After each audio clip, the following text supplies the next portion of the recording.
Hello, everyone, and welcome back to Unset Hours. I know many of you listen to these stories to relax and slowly fall asleep. Before we begin, feel free to leave a comment and tell me where you're listening from tonight. If you enjoy these stories, please like the video and subscribe to the channel. Now get comfortable, take a deep breath, and let's begin. Story 1. I had a conversation with my mom last night, and she told me something that happened when we lived in an old house years ago. I haven't been able to stop thinking about it, so I figured I'd share it here. This was back when I was still in elementary school. I don't remember exactly why we had to leave our old place, just that I was miserable about it because it meant leaving my friends behind. While my parents looked for somewhere more permanent, a family we knew offered to let us stay for a while in one of their old houses. They warned my parents that it was old and a little run down, but still livable. The second we got there, something felt wrong. I remember that part clearly. Even now, the house itself didn't look especially terrifying. It was just old, tired looking. But the moment I stepped inside, I got goosebumps all over for no reason I could explain. The air felt heavy, like the whole place had been shut up too long and was holding on to something. My youngest sibling reacted even more strongly. She wouldn't come in at all at first. She just stood outside crying. The house was small, just 2 rooms and an attic. The attic was the kind of place kids are always drawn to, even when they know they probably shouldn't be. I used to go up there and dig through the things that had been left behind. There was old makeup, papers, and random documents scattered among boxes and junk. At the time, I didn't think much of it. It just felt like one more strange thing about an unfamiliar house. The first night there, my sister and I were sleeping in the same bed. At some point during the night, she kept tossing and turning until she finally shifted all the way over to the other side. The next morning, she told me why, but only after making me promise not to tell our mom. She said she had seen a little girl sitting on top of the closet, not moving, not saying anything, just sitting there and staring at us. I remember getting mad at her because I thought she was trying to scare me. We ended up arguing about it, but after that, neither of us wanted to sleep on that side of the bed again. Even if I didn't fully believe her, something about the way she said it got to me. A lot of other strange things happened while we stayed there, according to my mom. But this was the part that stayed with her most. At the time, my dad was working as a painter, and he had gone out of town for a few days. One night while he was away, my mom had a dream that felt so vivid it didn't feel like a dream at all. In it, she saw a man sitting in the living room with a little girl beside him. They were both staring at her. Their mouths were moving like they were trying to tell her something, but she couldn't make out a single word. Then, in the dream, she saw my dad standing behind her. He grabbed her by the shoulders and told her to wake up because my sister had a fever. He also told her it was 3 a.m. and that there were 2 men outside trying to break in. My mom woke up immediately. The first thing she did was check the time. It was exactly 3 a.m. Then she turned to my sister, who was sleeping beside her, and realized she was burning up with a fever. At that point, my mom rushed out to the living room and switched on the outside lights. Almost as soon as she did, she heard a loud thud against the door, followed by the sound of footsteps running away. When she told me all this, I asked if she was just trying to scare me. She swore it really happened. Then she added one detail I had never heard before. The people who owned that house used to run a funeral home business. According to her, my sister even joked back then that the makeup we found in the attic might have been used for that. That was the part that really got under my skin, because suddenly The old makeup and papers upstairs didn't feel random anymore, and the image of a little girl sitting on top of the closet got a lot harder to laugh off. Maybe there's a normal explanation for some of it. Maybe it was just an old house, stressed out kids, a nightmare, and bad timing. But the way my mom told it, and the fact that she still sounded completely certain years later, made it feel a lot harder to dismiss. I don't know what was in that house. I just know I barely slept after hearing about it. Story 2. I know how this is going to sound, and if I heard it from someone else, I'd probably assume they were exaggerating or trying to turn a normal moment into something creepy. But I'm not. I've been going over it again and again in my head, trying to make it make sense, and the more I think about it, the less it does. I live near one of the parks in Surprise, Arizona. It's not some isolated desert patch or anything like that. It's a normal neighborhood park, the kind with a playground, a small ramada with picnic tables, a walking path that loops around, and those tall metal light posts that cast a pale yellow glow at night. During the day, it's full of families, kids, dogs, and people jogging. At night, it empties out, but not completely. There are usually a few people here and there. That's actually why I like going late. It's quiet, but not empty enough to feel unsafe. I've been walking my dog there at night for months. Same route, same pace, same routine. He's a pretty calm dog. He notices people, sure, but he's not aggressive or overly reactive. If someone passes by, he might glance at them or give a short bark, but that's it. I've never seen him lose control or panic. Last night started like any other. It was around 11 p.m., maybe a little after. The air still held some of that desert heat, but it was cooling off. The park lights were on, casting those dim circles along the path. I remember thinking how quiet it was, but not in a strange way at first. Just peaceful. I entered from the usual side and started along the loop. My dog was relaxed, sniffing around like always. We passed the playground first. Empty swings, still slides, nothing unusual. Then I started heading toward the Ramada area. That's when I noticed her.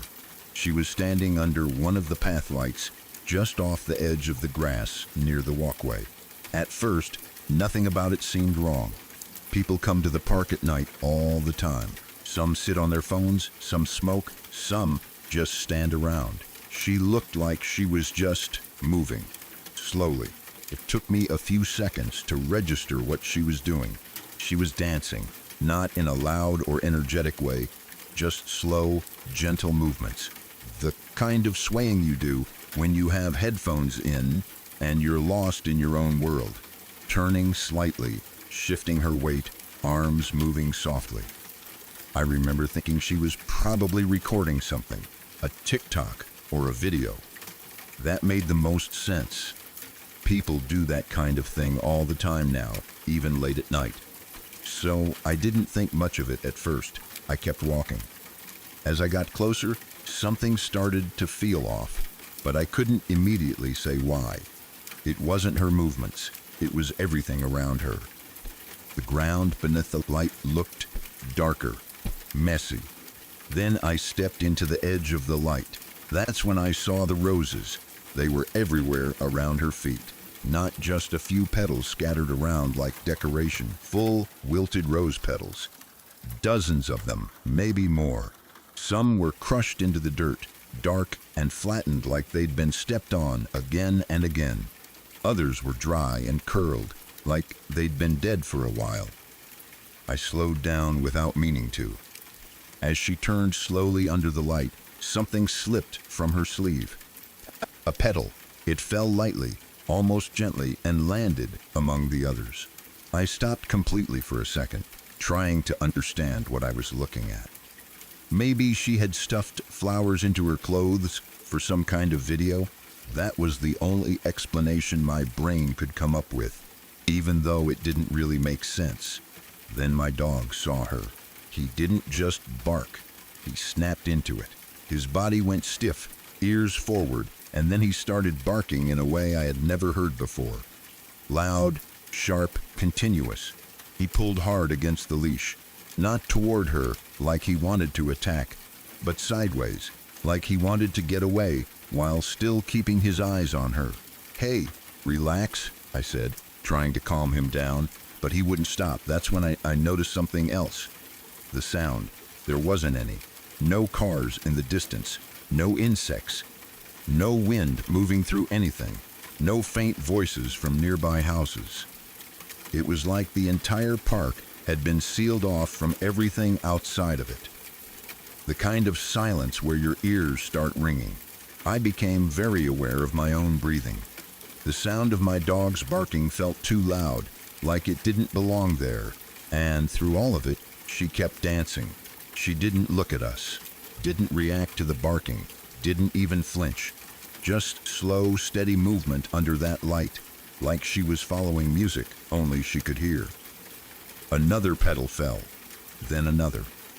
One slid down from her shoulder, another from the cuff of her sleeve. I don't know why I was still standing there. I should have just kept walking. But something about it locked me in place for a few seconds too long. Then she made a small turn, and her face angled toward the light. Her mouth moved.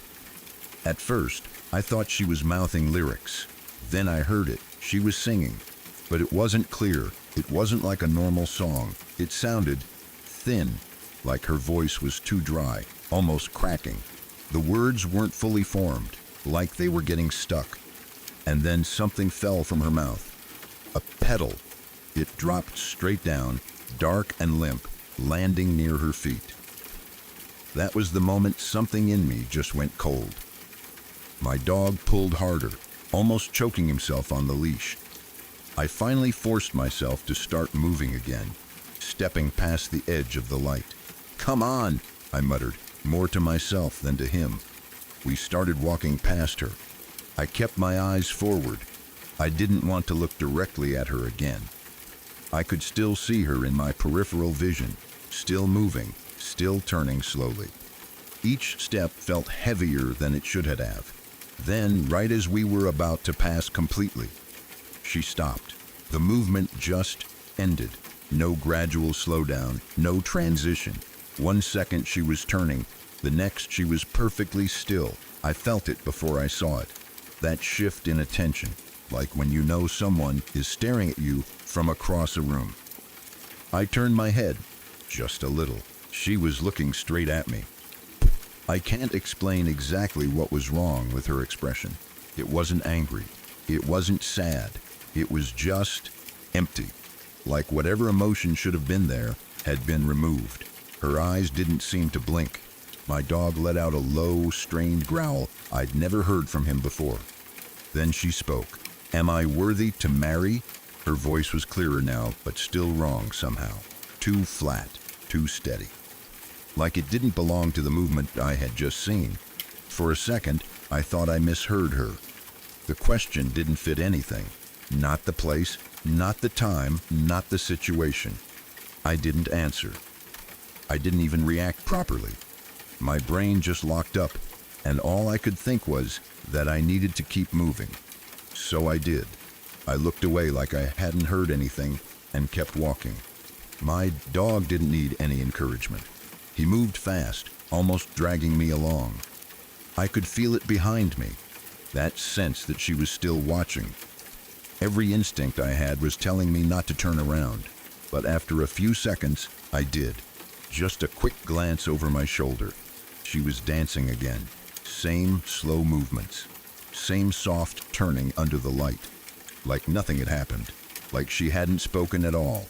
And the roses were still falling. One by one. I didn't stop again. I didn't slow down. I cut the walk short and headed straight for the exit.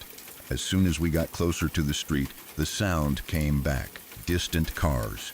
A faint breeze. Even the normal hum of the night felt loud after whatever that silence was. My dog finally stopped barking, but he kept looking back, until we were completely out of the park. I got home, locked the door, and just stood there for a while.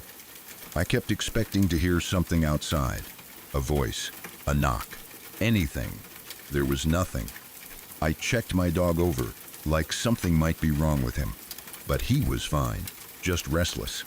He didn't settle down for a long time. I tried to brush it off, told myself it was just some weird person doing something strange.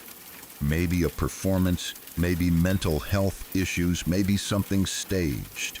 But that doesn't explain the silence, or the way my dog reacted, or the way those petals kept falling like they were coming from somewhere inside her, clothes, or her. I didn't sleep much. Every time I closed my eyes, I saw that moment again. Her stopping, her looking at me. Am I worthy to marry? It keeps replaying, and the more I think about it, the worse it feels. Because it didn't sound like a random question. It sounded like she was asking me specifically. And I keep thinking about what would have happened if I had answered, or worse. What would have happened if I had stopped walking?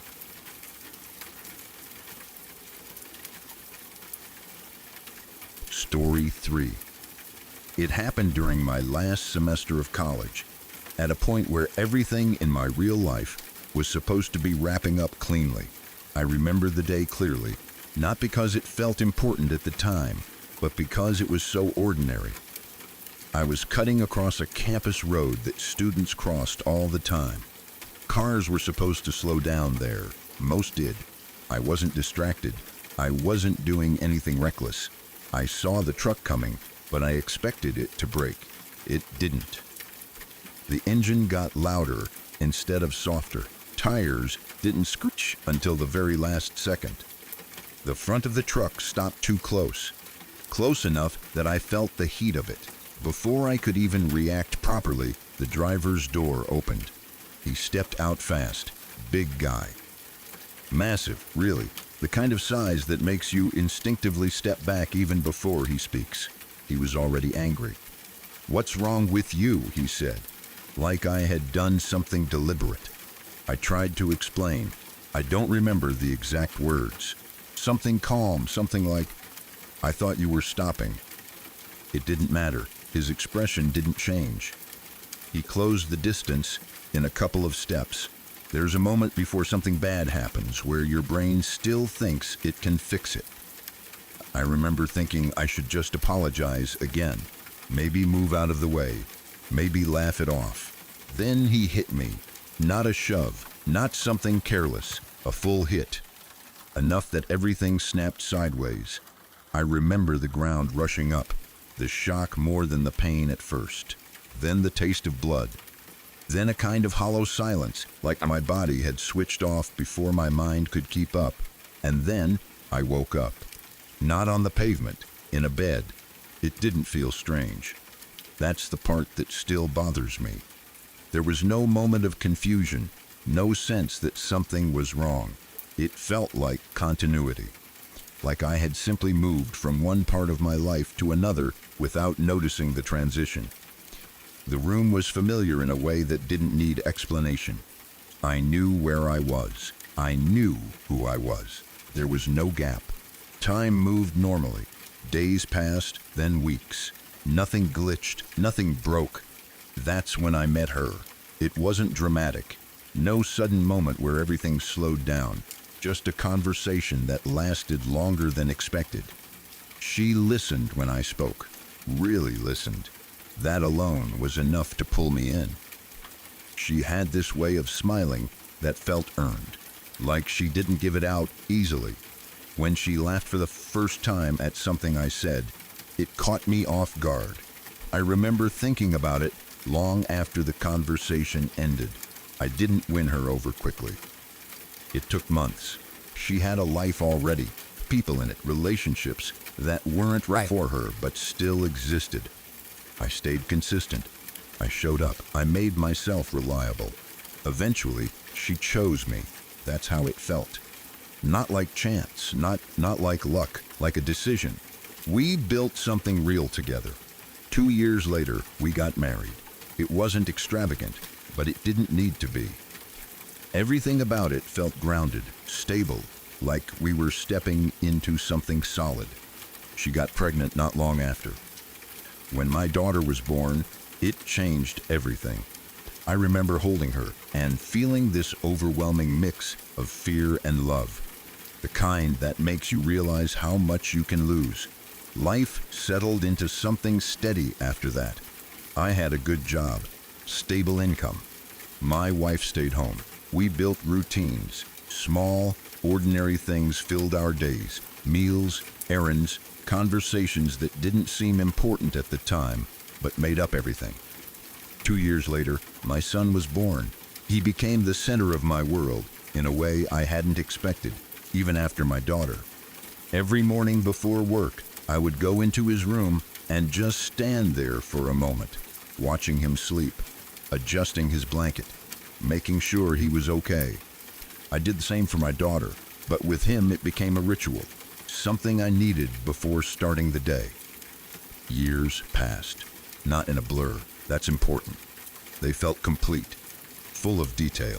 I remember birthdays, arguments, quiet nights, the sound of my wife moving around the house, the way my kids' voices changed as they grew. It was a life with weight to it, with memory, with consequence.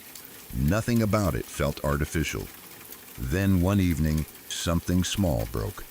I was sitting on the couch. It was a normal night. Nothing had gone wrong. My wife was nearby, moving through the house. The kids were in their rooms.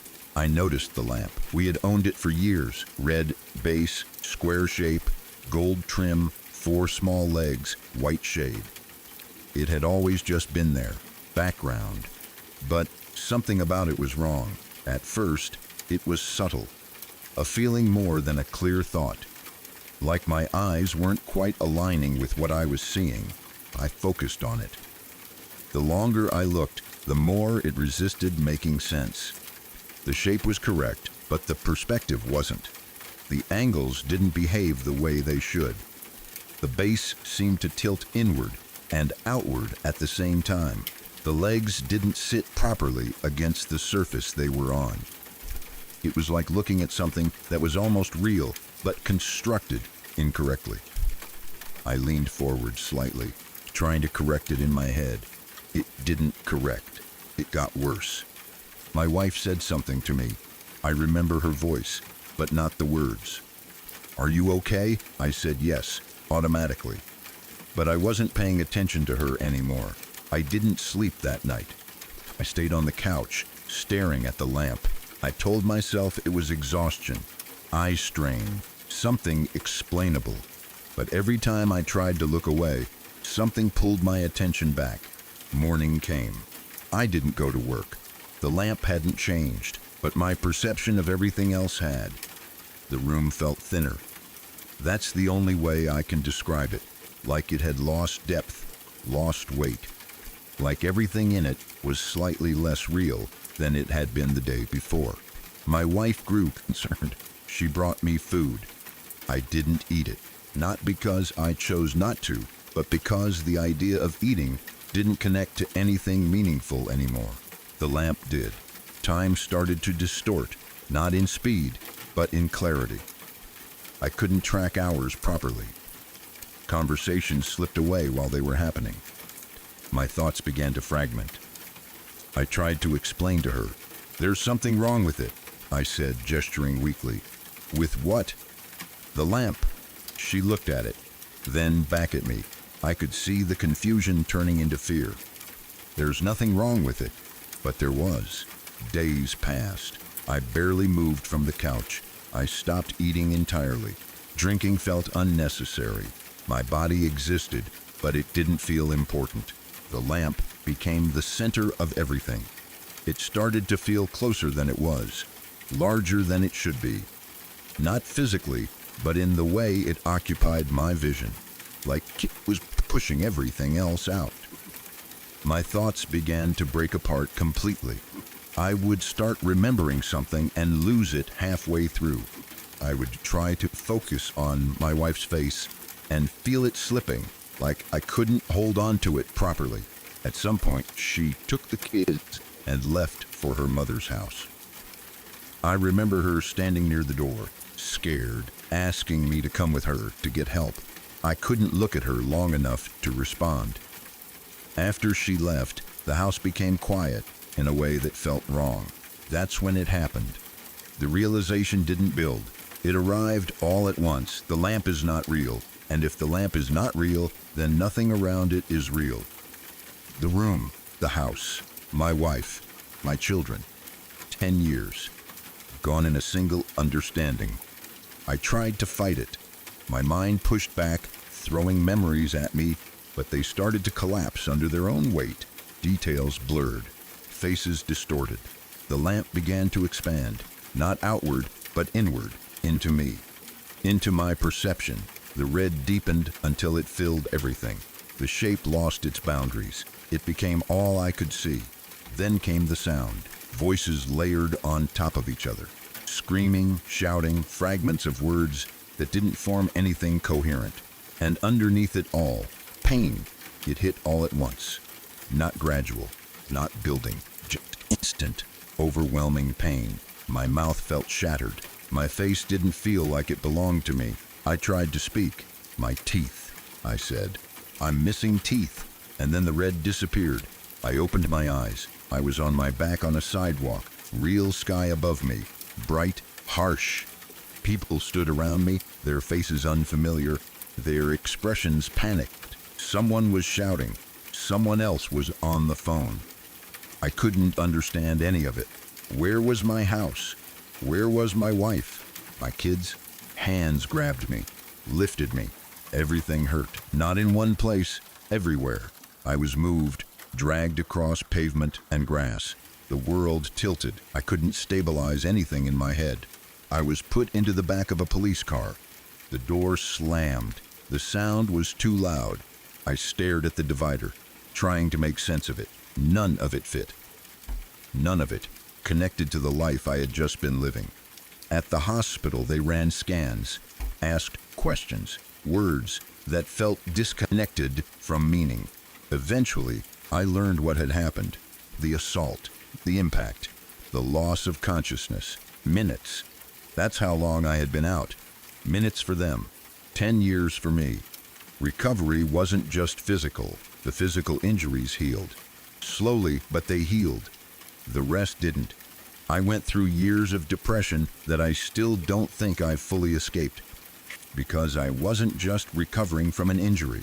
I was grieving. People tried to explain it. Brain trauma, hallucinations, a constructed reality. But it didn't feel constructed. I remember too much. The weight of my son when I picked him up. The way my daughter's voice sounded when she was tired. The small, meaningless conversations with my wife that only exist when you've lived with someone for years. Those aren't fragments. They are complete, and they're gone. I used to try to find them again in my dreams. I would go to sleep hoping I'd wake up back there, even knowing what I knew. I never did.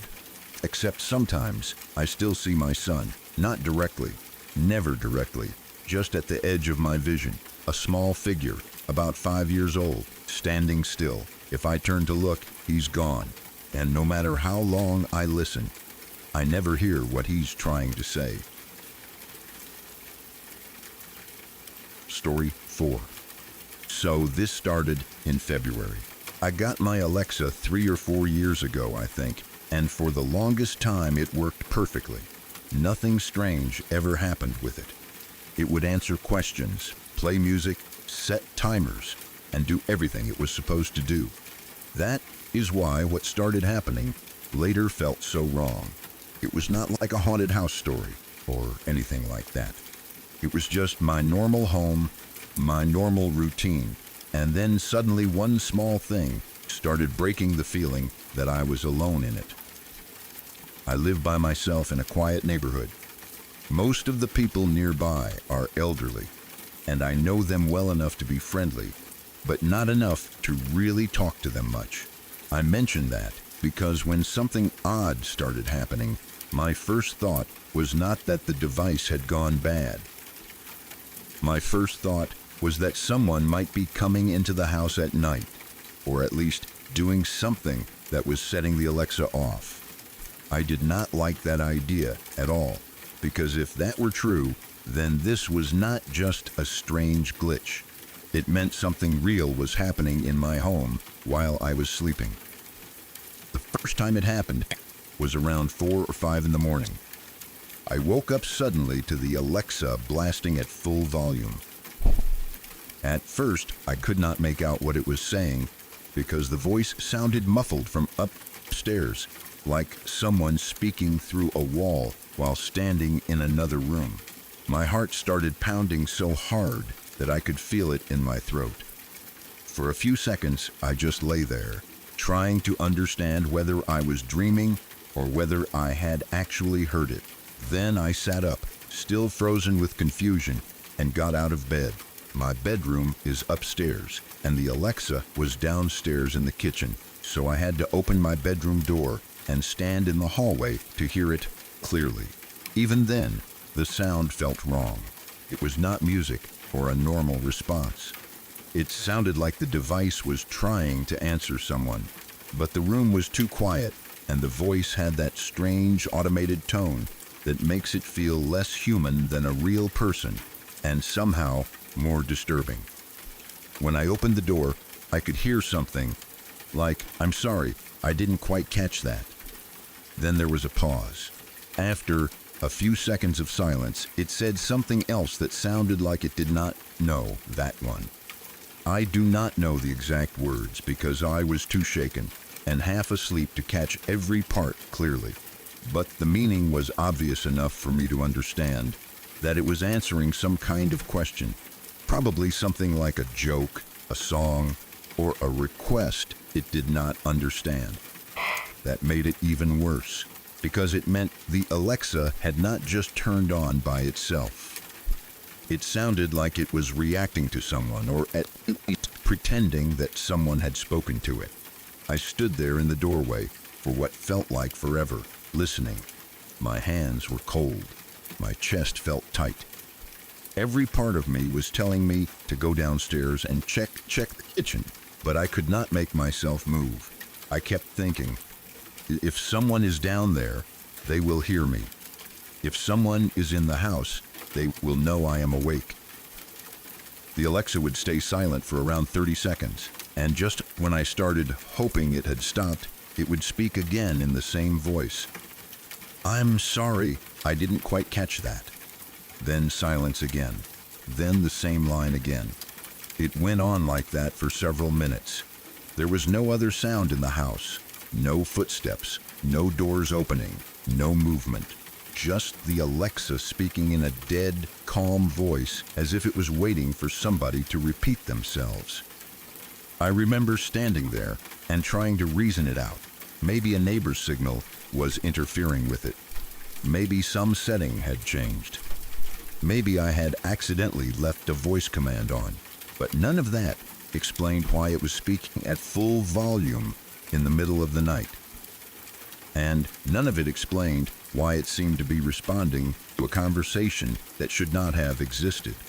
In the end, I could not bring myself to go downstairs.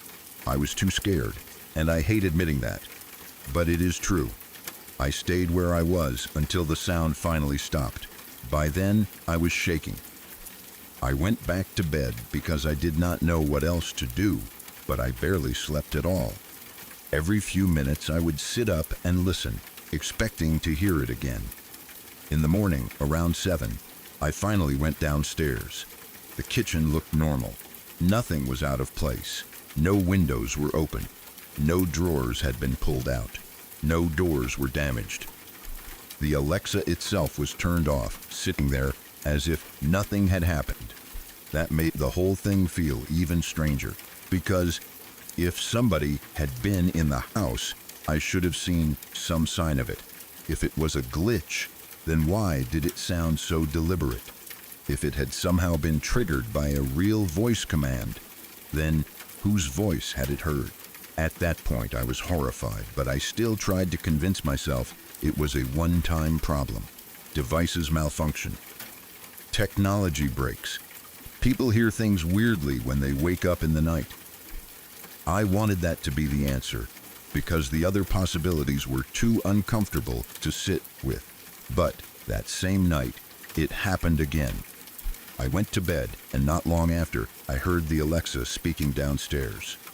This time, I was not half asleep or uncertain. I knew exactly what I was hearing. I stayed still in bed, listening from upstairs, and it repeated the same phrase in the same flat voice.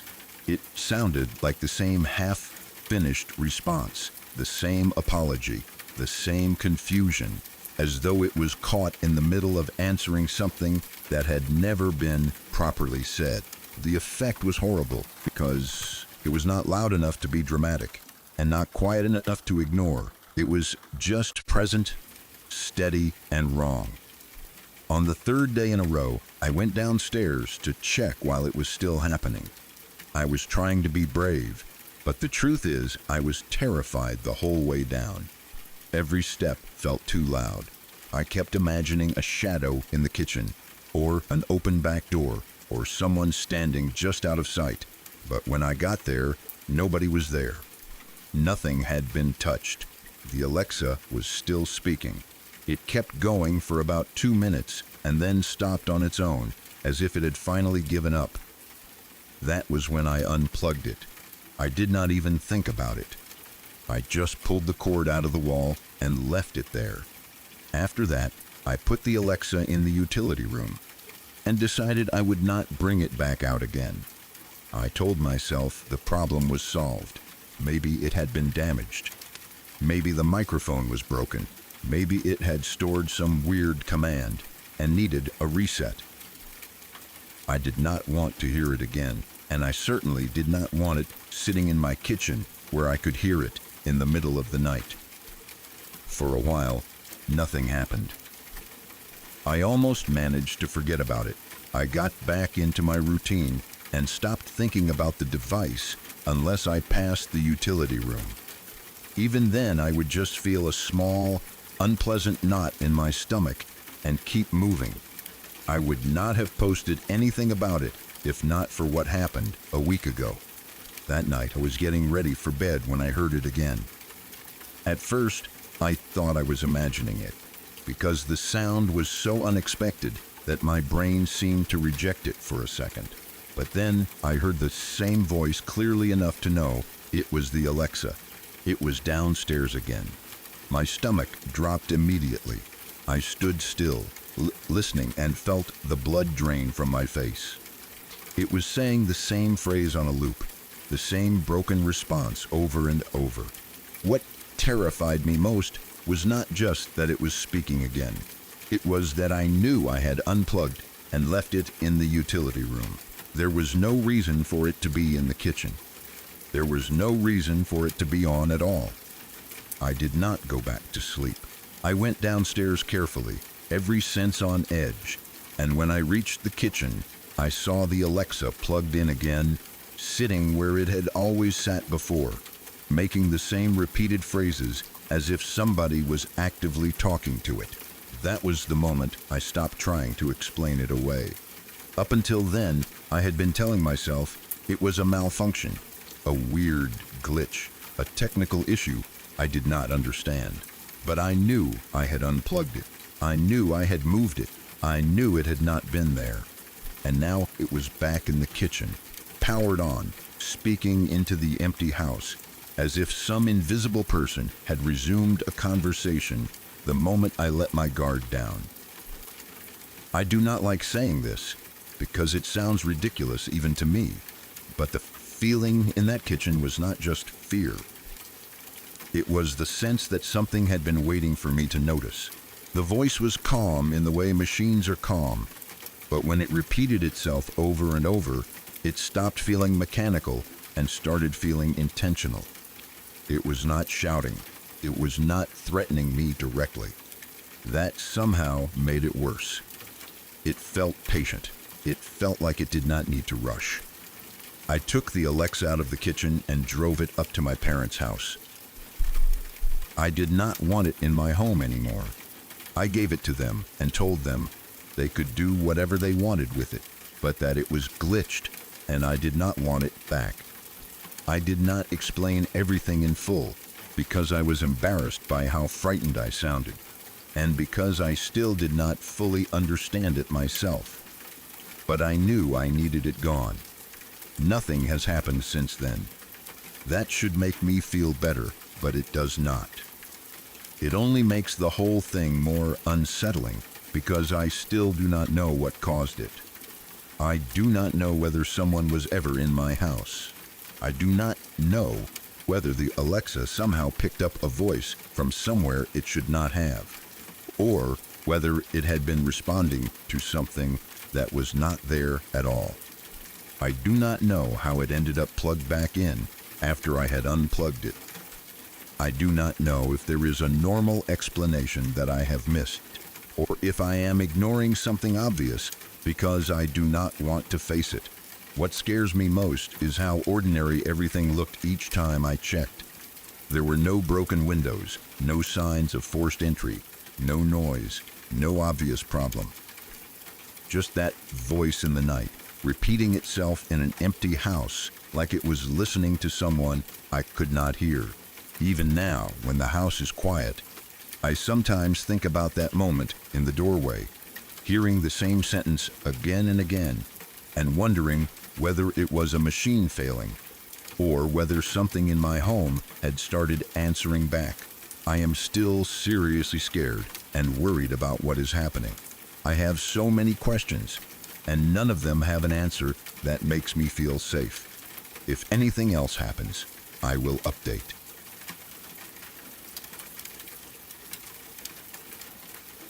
When I was 22, in 2018, I started dating a really sweet guy from Macon, Georgia. Let's call him Mark. He was exactly the kind of boy who looked like he had been built out of summer heat and backroad dust. Curly hair, southern charm, a football past he never shut up about. He loved his mama, talked loud, laughed louder, and had that restless, rowdy kind of energy that made him seem impossible to pin down. I was the opposite in almost every way. I was shy, bookish, and spent most of my free time chasing stories that scared me. I loved creepy podcasts, horror forums, old bookstores, and anything that made the skin on my arms tighten in that good kind of way. In another life, we probably would have never even spoken. In ours, that difference seemed to pull us toward each other harder. Mark was closeted, and I think part of what drew him to me was that I was safe in ways other people around him were not. I never pushed too hard, never made him feel cornered, and I think he felt that. I also think he liked that I did not belong to his world. Not really. He was all big laughter and football stories, and people who knew how to fish and hunt and drink in the woods. I was the one who read about ghosts for fun and actually wanted to hear about the thing everyone else would call crazy. By the fourth or fifth date, he wanted to impress me. We were in that sweet spot where everything still felt exciting and uncertain, where every night out felt like it might become a memory you would never forget. He picked me up after 11 p.m. in his old blue 2003 F-150. I was working as a waiter and had just gotten off a closing shift, so I was tired, a little greasy from the kitchen, and already half in the mood for whatever stupid, romantic, reckless plan he had in mind. He drove us up toward Forsyth, a quiet little town not far from Macon, where the roads started getting darker and more broken up, and the woods pressed in on both sides like they were listening. Around there, the towns are small and the land goes thick and wild fast. You get long stretches of trees, old dirt roads, and the kind of places people grow up hearing stories about. Some of them are just passed down for fun. Some of them are meant to keep kids from wandering too far after dark. With Mark, it was always hard to tell which kind he believed and which kind he just loved telling. There was this dirt road through the woods that led to an old wooden bridge. Not a pretty little decorative bridge, either. This was the real thing. Rough and plain and old-fashioned, the kind of bridge that made you think of a headless horseman or a warning from some long-forgotten story. It crossed a creek below, and when the night was quiet enough, you could hear the water moving underneath if you stepped out and listened. That was where he wanted to take me. The plan was simple. He would park the truck on the bridge. We would sit there drinking a warm 12-pack of beer, listening to the creek and the woods, and he would tell me all the spookiest things he knew from growing up out there. He wanted to impress me, and if he was lucky, maybe the night would end in a way that had nothing to do with ghost stories at all. I remember sitting there beside him, legs curled under me, listening to the insects outside and the low groan of the truck settling on the bridge. The air was thick and muggy in that late spring way Georgia gets, but I was still shivering a little. Maybe it was the beer. Maybe it was the place. Maybe it was just the fact that Mark had a talent for telling stories like he had seen every one of them himself. He told me the bridge was haunted. He said that one time, after a football game, he had parked there and passed out drunk in his truck. When he woke up, there were handprints all over the windows. He told me that sometimes people heard women screaming out in the woods, but they could not go help because those were mountain lions trying to lure people in. He said some fishermen claimed there were black panthers out there too. Though he said it in that way people do when they are repeating a story they never fully believed but never fully dismissed either. Then he told me about an old homeless man who had drowned under that bridge. He said people still spoke about his ghost sometimes, especially if they were dumb enough to be out there after dark. He told me about whistlers too, a native legend of some kind, or maybe a nature spirit, depending on who was telling the story. He said you would hear the whistling, and the strange part was that the closer it sounded, the farther away it actually was. He did not know what happened if it found you. He just knew he did not want to find out. And over the short years I knew Mark, I heard them myself. That is the thing about some stories. You can hear them enough times from the same mouth that they stop sounding like fiction and start sounding like local weather. Not something you believe completely, but not something you can fully laugh off either. Mark was good at that. He did not just tell stories. He rooted them in places. He made you look at the trees differently. He made the dark feel occupied. By the time he finished talking, I was spooked in a way I did not want to admit. I had been trying to play along, to act like I was the brave, horror-loving girl I thought I was supposed to be, but the truth was, I was cold all over. Not the kind of cold that comes from the air. The kind that creeps in when the back of your mind starts telling you that you are farther from help than you thought.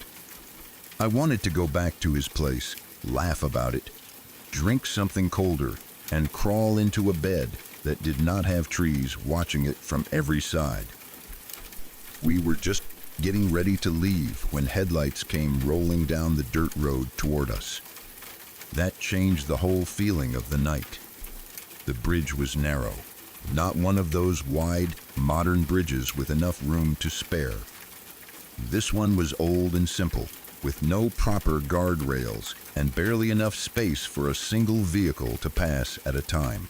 When we saw the lights, our first thought was the same. Please do not let that be a cop. We were young, out late, drinking in the truck, and Mark was closeted enough that the idea of being caught in that moment carried its own separate panic. We both went still. He pulled forward and eased the truck off to the shoulder while we waited for the car to pass.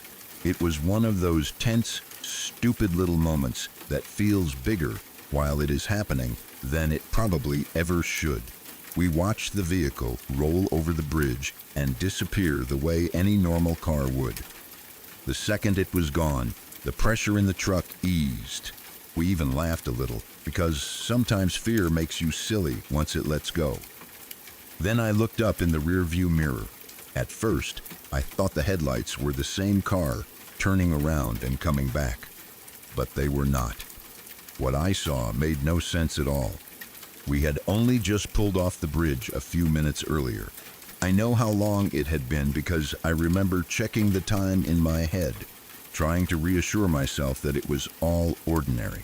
Maybe 4 minutes, maybe 5. Not long enough for someone to stop, get out, and do anything strange without us noticing. The road was empty. The woods were empty. There was no sound of footsteps, no voices, no movement. Just the bridge and the creek and the dead quiet all around us. And in the center of the bridge, right where we had just been parked, was a single log burning. At first, my brain did not accept what it was seeing. It looked almost unreal, like a trick of the eyes or a reflection. But then the shape resolved, and I saw that it was a real log, already smoldering hard from the inside. The cracks in it were white hot, lit up like veins. Fire was pushing out through the splits in the wood, glowing from within. There was no other fire around it, no ring of sticks, no smoke from a fire pit, no evidence that anyone had been there before or after us. Just one log, burning in the exact place where our truck had been parked minutes earlier. I had no answer for it. Neither did Mark, not right away. We got out carefully, half drunk and fully afraid, and walked toward it like people approaching something they already knew they should not touch. The closer I got, the more real it became. The heat came off it in waves. It was not a trick, not a leftover ember, not some kind of lighting effect. It was an honest-to-God piece of wood burning in the middle of a bridge where, moments before, there had been nothing at all. I have been around campfires my whole life. I know what fire looks like when it is built and tended and fed. I know what it looks like when it dies. I had never seen anything like this before, and I have never seen anything like it since. The cracks ran all through the log, bright and jagged, as if something inside it had been trying to break out. That was the part that unnerved me most. It did not seem like the log had been lit from the outside. It looked like it was burning from within. Mark nudged it with the toe of his boot, just enough to test it, and then jerked back a little when the log shifted and popped. He said his folks had told him about will-o-wisps, lights in the woods, strange things that led people astray. Some kind of old spirit or trick of the land, depending on who you asked. He said they were supposed to haunt dense forests and use light to draw people in, maybe toward water, maybe towards something worse. He said maybe they were tied to drowning. Maybe they were tied to getting lost. Maybe no one knew for sure. The way he talked about it, he sounded like a boy repeating a warning he had heard since childhood and never quite shaken. We both looked uneasily at the creek below the bridge. I remember the water sounding louder than it had before, though that may have just been my own nerves sharpening every little thing. The night felt thicker now, like it had closed in around us while we were distracted by the headlights. The woods seemed farther away and closer at the same time. I had the strange feeling that if I listened too hard, I would hear the wrong thing answering back. We did not stay there any longer. We got back into the truck, and Mark floored it out of there, tires kicking up dirt as we left the bridge behind us. Neither of us said much on the drive back. We were too busy trying to understand what we had just seen. Every now and then one of us would say something small, something half joking, because people do that when they're scared, and trying not to let the fear win. But the truth was, we were both rattled. I could feel it in the way Mark kept glancing at the rearview mirror. I could feel it in the way my own skin would not stop prickling. When we finally got to his house, I remember telling him, with as much steadiness as I could fake, that yes, he had absolutely impressed me. And he had. Not in the way he probably expected maybe, but he had done it. He had taken me to a place that felt old and alive with stories, told me things that made the dark feel deeper, and then put us in the middle of something I still cannot explain. It was romantic in the dumbest, most dangerous way, the way young people can be romantic when they do not understand how quickly a joke can turn serious. I know this does not sound like some huge wild horror story with a giant payoff. It is just one strange night on a bridge in Georgia, one burning log, one set of headlights, one boy who knew how to tell a good story and maybe knew too much about the woods around his home. But it was real. I remember it too clearly for it to have been anything else. I remember the smell of the creek and the damp air. I remember the old wood under the tires. I remember the fear in my own chest when I realized the bridge was empty except for us and that one burning log that should not have been there. If I can find the pictures, I will. We took them out there on summer days over the years, before everything changed, before Mark died. He died young, and he died in an unfortunate way, right off that same road with the wooden bridge. He had always been adventurous, always half in love with danger, always telling stories like he was trying to make the world a little bigger and a little stranger than it looked at first glance. Maybe that is why I still think about that night, not just because something strange happened, but because it happened in a place that already felt like it belonged to old warnings and half-remembered legends. Mark used to say the woods around Macon were full of things people stopped believing in only because they had never met them. I used to laugh when he said it. I do not laugh now. Out there, after the sun goes down, the dark is not empty. Sometimes it is only dark, and sometimes, if you are unlucky, it is waiting. Story 6. I found the trailhead by accident 3 weeks earlier, driving back from nothing in particular along a county road where the asphalt had started to buckle along the shoulder and the guardrails had turned the same deep rust orange as the dead leaves choking the creek below. I was on autopilot, passing places I had never really looked at, when I noticed a break in the trees. It wasn't even a real break, more like a place where the trunks pulled apart a few extra feet, just enough to show a sliver of darkness beyond. Set back from the road, half swallowed by branches, was a rusted brown sign that said State Forest Access in letters so faded they looked more like guesses than words. I drove past it, thinking I'd imagined it, then slowed, backed up until my rear tires crunched on gravel, and sat there for a second with my blinker still clicking in the empty road. I pulled out my phone, took a picture of the sign and the opening between the trees, and told myself I'd come back when I had time. The following Saturday I did. I had a pack, my camera, a cheap flashlight, and nowhere else I needed to be. That's the honest version of why I was there. It was November, 41 degrees. The kind of cold that sits low to the ground and slides in under jackets and sleeves. 3 weeks before, my ex-girlfriend had moved her things out of my apartment. She didn't slam the door or break anything or yell. She just packed and left, and what she left behind was worse. The apartment still smelled like her shampoo in small, concentrated pockets near the bathroom door and along the edge of the pillow she used to sleep on. The scent would catch me walking past and pull up memories I didn't want, then vanish again. It would have been easier if it smelled like nothing at all. So I hiked, because moving forward through trees felt less pathetic than sitting on the couch scrolling through my own old photos.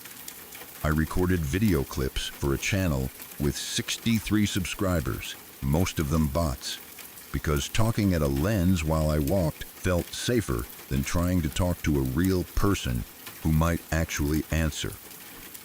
The parking area was nothing more than a widened section of gravel, just past where the service road gave up and washed out into gullies and ruts.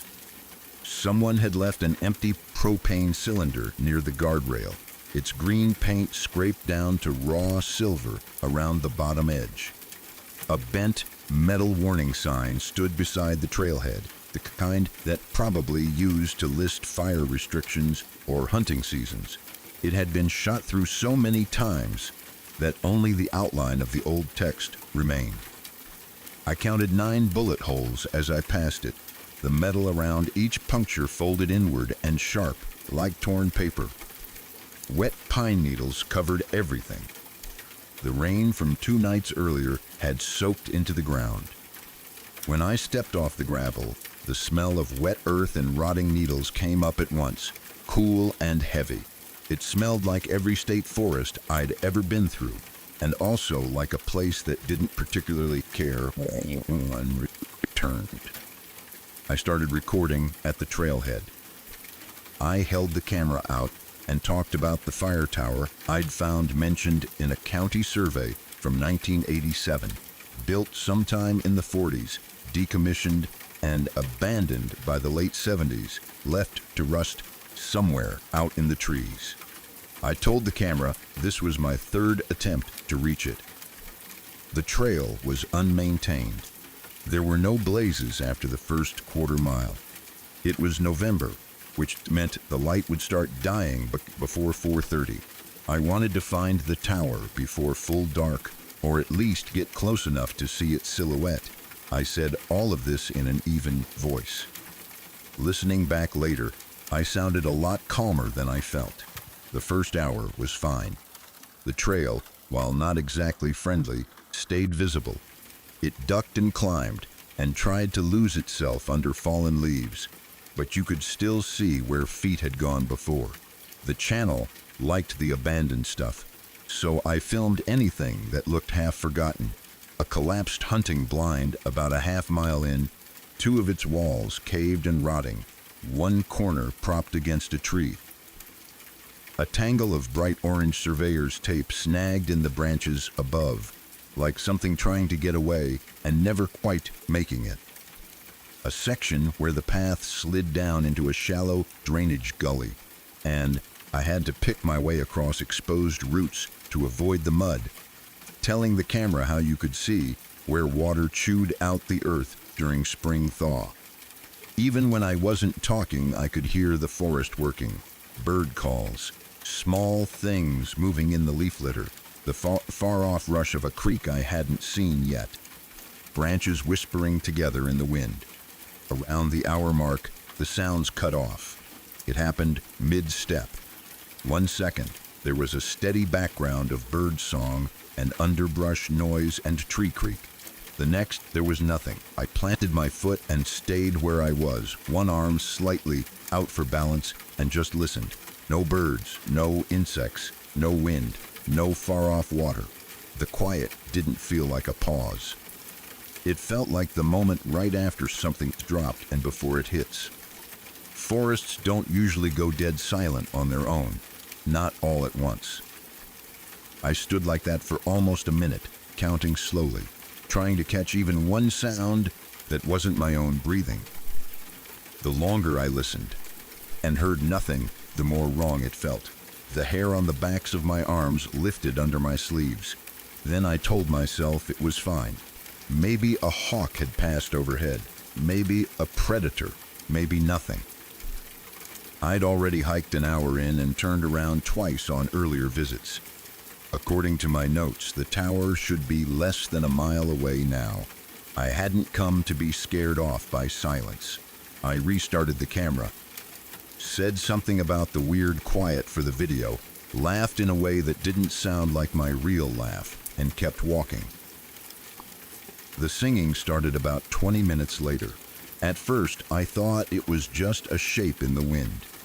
The sound was so faint I could barely hear it under the crunch of my own boots. That was part of the reason I didn't stop right away. I kept thinking as I moved that it would resolve itself into something ordinary.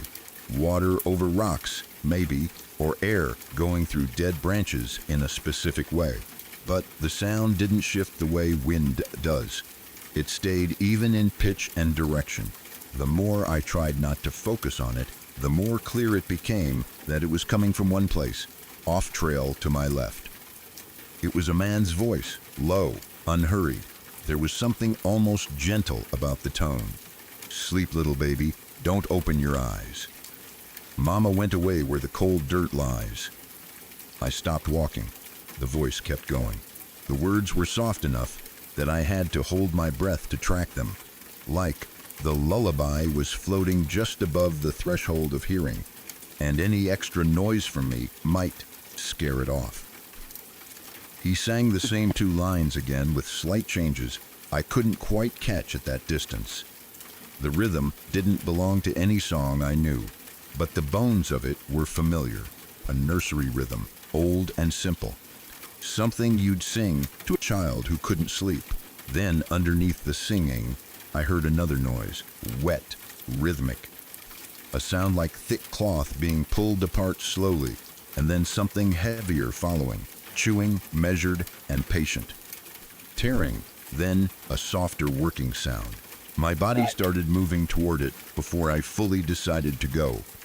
The trail fell away behind me, and I pushed through brush that caught on my jacket and tugged at the straps of my pack. Branches slapped at my face, and I shielded the camera with my forearm. 2 minutes passed like that. Maybe less, maybe more. Time got muddy.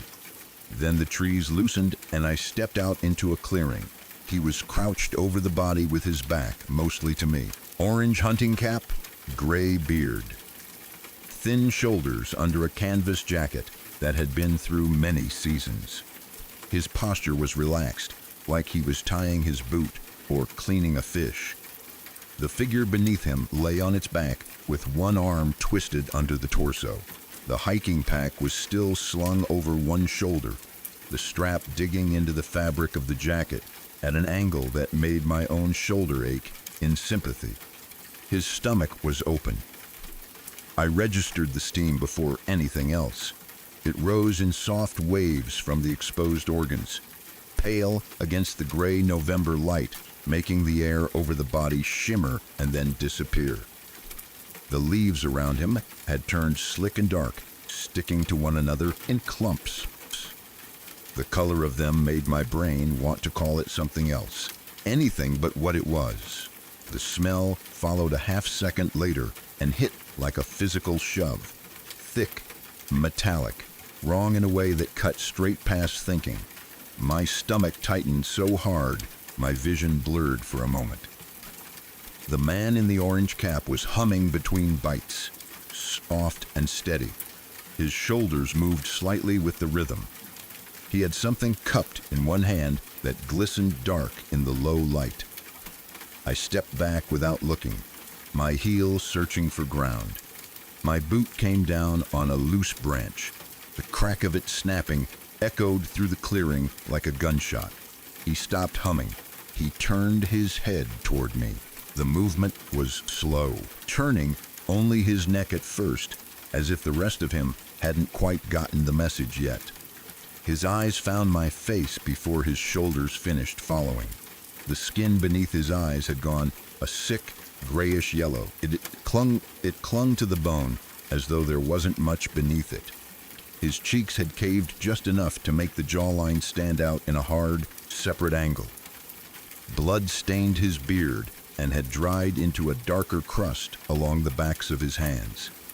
A thin line of it had matted into the hair on his chin and drawn a path down the front of his throat. He did not wipe at it. His eyes were the strangest part. The irises were pale, almost washed out, and the pupils were small and fixed. He didn't look surprised. He didn't look guilty or frightened or even particularly angry. He just looked at me, direct, unblinking. For a long moment, The only thing moving in the clearing was the steam still rising from the open body between us.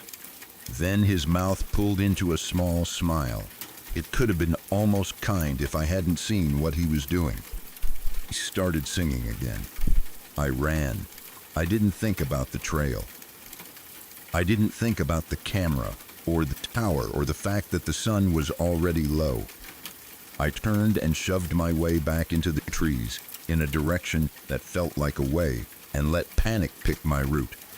In less than 30 seconds, the trail was gone. All I could see were trunks and branches and shadow. The hillside dropped out beneath me, and I slid down it, half upright and half on my heels, one hand grabbing at anything that would hold my weight. Mud sucked at my boots. Branches whipped across my arms, hard enough to sting through the fabric of my jacket. The flashlight beam jumped across bark and empty space and gave me no sense of depth. I caught a root wrong, and my foot slid sideways. I went down hard on one knee. Pain flared up my leg.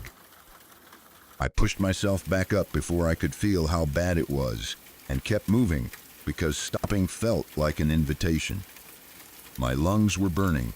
By the time I hit the bottom of the slope, I ducked behind the wide trunk of a spruce tree and leaned there, trying to pull air quietly, trying to hear anything beyond the rush in my own ears. The singing came through the trees from behind and above, closer than before, still unhurried. Sleep, little baby. My body wanted to lock up. I pushed off the trunk instead. I forced my legs to... Downhill, I told myself. Downhill means the road, eventually. That was the rule. Water flows down, roads cut low. Find down and keep going. Except the land here didn't seem interested in cooperating with rules I'd made up at home. The ground rolled and folded in ways that felt wrong inside my head. Within a few minutes, I had lost all reliable sense of which way I had already come from. The flashlight caught wisps of fog between the trees, pale and shapeless. My breath was coming in hard, uneven pulls that were just short of sobs. I tried to count the air, in and out. 4 in, 4 out. Again. The numbers were flimsy, but they were better than nothing. If I let the panic get any bigger, I knew my thinking would go out entirely. I nearly ran into the fallen tree. It was a massive white birch laid out across a shallow depression, its trunk raised chest high off the ground, pale bark peeling back in wide curls. For a half second, I thought about trying to go over it, then dropped to my knees and slid under instead, moving into the space without really making the decision first. It felt instinctive, like how an animal might dive under a rock when something passes overhead. The hollow beneath the trunk smelled like rot and wet bark and cold clay. The leaf litter was damp and pressed against my chest through my jacket. The cold from the ground soaked into me almost immediately, wrapping around my ribs and crawling up my back. A thin twig pressed into my left hip at an awkward angle. I stayed where I was and let it dig in. I clicked the flashlight off. The dark came down, full, thick and dull, like someone had put a hand over my eyes. I pulled my face into the front of my jacket and breathed into the fabric in slow, measured counts. I listened. The singing faded, the sound thinning out between the trees. For a moment, I thought I'd imagined the whole thing. Then it came again, farther away, then quieter, then not at all. I lay there and let time stretch. It may have been 5 minutes. It may have been 20. The cold worked through my shoulders and settled into my upper back, then down into my arms. My fingers started to ache. Somewhere to my right, something small moved through the leaves. A mouse or a squirrel, probably. My body went rigid before I could stop it. The thing skittered away and didn't come back. The silence layered itself over that, thicker and thicker, until the only sound I could reliably hear was the thud of my own pulse in my ears. That made it harder to know whether anything outside was moving or if it was all just internal. I lay there and tried to separate the noise inside my head from the dark beyond the trunk. Slowly, the thought crept in that maybe I had lost him. The voice came from directly above me, quiet and conversational, so close that I felt the words as much as heard them. There you are. There was no lullaby in it that time. Just simple recognition, like he'd found something he'd misplaced. I didn't think. I scrambled. I pushed myself out from under the trunk, my shoulders scraping along the damp bark, and ran before the last word finished fully forming in my mind. My hands found the flashlight in my pocket and fumbled it on. The beam snapped out in a shaking cone that made the trees lurch in and out of shadow with every step. My boot caught another root. I went down hard on both palms, felt mud pack itself into the lines of my hands, and got up again. My breath came out as a raw sound I didn't recognize as my own voice. The fire tower appeared at the edge of the beam without warning, a dark skeleton of metal rising above the trees. 1 second there was nothing but trunks. The next, a lattice of steel legs and crossbeams cut up into the sky, the top vague and vanished in the fog and low cloud. A staircase ran up the outside in a switchback that looked like it had broken and been half patched back together over the years. Some of the steps were missing, others sagged. The whole thing looked one good shove away from folding in on itself. I didn't hesitate. I grabbed the nearest railing and started climbing. The metal was wet and slick under my hands. My boots slipped once on a rusted edge, and my stomach lurched. But the rail held my grip, and I forced myself up another step, then another. A low groan ran through the tower frame with each movement, like the structure was complaining quietly. The sound vibrated up from my feet into my legs. Halfway up, I made the mistake of looking down. He stood at the base of the tower inside the narrow ring of earth between the legs, head tilted back, looking up. His face was a pale point in the dark. He was still singing. The sound rose through the metal framework, clean and clear, threading around the bars and mesh as if the tower itself was carrying it up to me. Sleep, little baby. Don't open your eyes. I turned my head back up and climbed. The stairs ended at a narrow platform, a square of rusted metal, grating with a waist-high railing running along 3 sides. The 4th side was open air. There should have been a barrier there. Instead, there was nothing but empty space and a drop of maybe 70 feet down to the ground. I stepped carefully onto the grating. It flexed under my weight with a small complaint. I pointed the flashlight down at my feet. Near the open edge, the metal was stained. Dark, old. A smear of dried blood ran along the grating toward the missing railing, then stopped about a foot short of the drop. The color had sunk into the rust. It wasn't a single handprint or a splash. It looked like something had been dragged or pulled. The smear was wide enough that both knees could have fit in it side by side. Someone had made it this far before. Someone had gone toward that open edge and then been pulled back, hard enough to leave a dark history in the floor. My stomach crawled. I raised the flashlight and pointed it down between the gaps in the platform. He was still there, still looking up. When the beam found his face, the singing paused. He climbed too. I knew exactly who he meant. I could see him again in the clearing. The hiking pack still on one shoulder, one arm twisted under him, stomach open to the air. The smear on the platform belonged to that same man. He had stood here, exactly where I was, with the same drop at his back and the same face looking up at him from below. Sometime after that, he had gone back down. The order of who chose what was suddenly not important. The staircase shuddered. He had started climbing. I could hear it in the metallic groan threading up through the frame. One slow step at a time, one hand on the outer railing, still singing.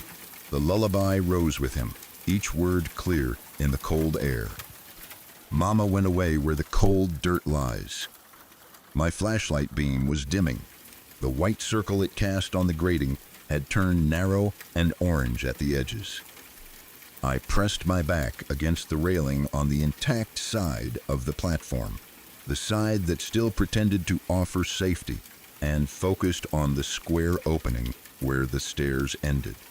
The vibrations came up through the soles of my boots. Step, pause, step. The air around me felt thin. Then I saw the lights below. They were small and warm, not flashlights. More like candlelight trapped behind glass. They floated at first at the edge of the trees, then resolved into shapes. Lanterns, the old kind with metal cages and handles, held at arm's length by figures standing at the tree line. They formed a loose arc around the base of the tower, a rough semicircle of faint yellow flames against the dark. 8 of them, then 10. I stopped counting at 13 because the exact number didn't matter anymore. The figures holding the lanterns stood without moving. They were too far away for me to see their faces clearly, but I could see the upward tilt of their heads. They were all looking toward the top of the tower, toward me. They were singing, not loud, not wild, just steady, all of them. The same lullaby, but each voice a fraction of a beat behind the others, so the words slipped and blurred into one another. The syllables ran together into a low, continuous sound that felt like it had been there for a long time, woven into the air like fog. And I had only finally stepped close enough to hear the words inside it. Sleep, little baby. I realized then that the song had not started when I first heard it in the trees. It had been going on long before I arrived. I had simply walked into it, like walking into the edge of a river that had been flowing the whole time. The staircase groaned with the next step. The lanterns below didn't flicker. At some point while I was watching them, my hand had found my camera again. The record light glowed red in the dark. I didn't remember picking it up. I didn't remember hitting start. It felt as though my hands had done it on their own, as if some small surviving part of me still believed that if I got this on video, it would make it real, in a way people would have to understand later. The flashlight dimmed to a bare orange glow. The top step of the staircase was only a suggestion of shape now. I stared at it anyway. A hand came around the railing first. Thin fingers, the knuckles protruding, skin mottled and stained dark. It wrapped around the rusted metal with ease. Then his head rose into view, the brim of the orange hunting cap appearing like a small, bright wound in the dark, followed by the gray beard, the hollowed cheeks, the pale eyes. Then the rest of him stepped up onto the platform. He straightened, joints cracking in small, unbothered pops, and stood about 3 feet away from me, close enough that I could smell him clearly now, the sour mix of old sweat, damp canvas, and the thick iron of blood. It layered over the smell of rust and cold air and made it hard to swallow. He smiled at me the way he had smiled in the clearing. Small, almost gentle, like he'd run into an old friend on the street. He kept singing, softly, almost under his breath, as though the words were for him more than for me. The lantern bearers below didn't move. Their lights held steady. The song rose up around the tower from all sides while he took one slow step toward me, then another, and did not stop. Story 7. The back of the bus always smelled faintly like old vomit. No matter how many times they mopped the floor or wiped the windows, there was one row of strange gray pleather that never lost the sour edge to it. Everyone knew why. At the beginning of the school year, Janie Russell had thrown up there so violently that it ran down between the seat and the wall and disappeared into places no mop could reach. After that, the row became a dead zone. No one wanted to sit where it had happened. I had to unstick my shoes from the tacky floor to turn and face my friend. "Don't forget to hold your breath when we pass the cemetery," I warned him. We had only met a few weeks ago. Outside, the sun had stopped feeling like it was trying to burn us alive. The air was cooler now, the kind that came with late October. Most of the bus windows were rolled down. Kids leaned their arms on the metal frames and let the air wash over them as we rattled down the road.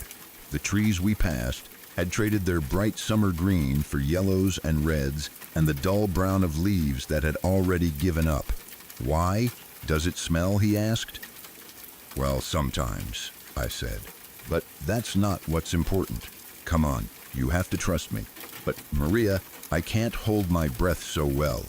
Augie's brow furrowed. "Just do it, Augie." I pulled in as deep a breath as my lungs could manage. My chest and stomach pushed out as they filled. I pinched my nose shut between my fingers and puffed my cheeks until they strained like balloons. The muscles there ached almost right away. Augie watched me with a worried look, then copied me. His cheeks bulged, freckles standing out darker against his skin. He didn't look like he believed any of this, but he did it anyway. We timed it just right. The bus rounded the familiar corner, and the cattails and overgrown grass on the roadside gave way to headstones speckled with moss. Even from my usual seat, I felt the air change. It always did there. It dropped what felt like 10 degrees and grew somehow heavier, like breathing through wet cotton. I half expected to see frost on the ground every time, but the grass by the cemetery fence was still dry and bright, the leaves there sharp and defined instead of wilted. Some of the headstones were big stone angels and crosses, the kind you see on postcards. Others were just short, plain markers that looked like the fake ones stores sold for Halloween. Farther back, near a line of cedars, I spotted someone pushing a shovel into the ground. The metal blade cut into the dirt with a dull shine. A funeral will be happening soon, I thought, and clamped down harder on the breath in my chest. The bus lurched suddenly. The front dipped and then jerked back up. Kids shouted, and a backpack slid off a seat and thumped to the aisle. I grabbed onto Augie's arm to keep my balance and turned back toward him. His freckled face was already turning red. The quick jolt of the bus plus the breath holding was a bad mix. Add that, and it was worse. His eyes were wide. His chest started to hitch. Without thinking, I slapped my hand over his mouth. "Sorry, kids, there was a pothole," the bus driver announced over the radio. Her voice crackled through the speakers, and the mic popped when she let go of the button. My own lungs were burning now. My chest felt like it was trying to climb into my throat. I stared at Augie's eyes, which were getting glassy, and forced myself to hold a little longer. Just a little longer, and it will be over, I told myself. Just past the trees. Just until we're clear. My other hand, the one not over his mouth, was crushing his fingers. I felt his knuckles bend and eased up slightly. Warm air rushed against my palm as he let out some of the breath he'd been holding.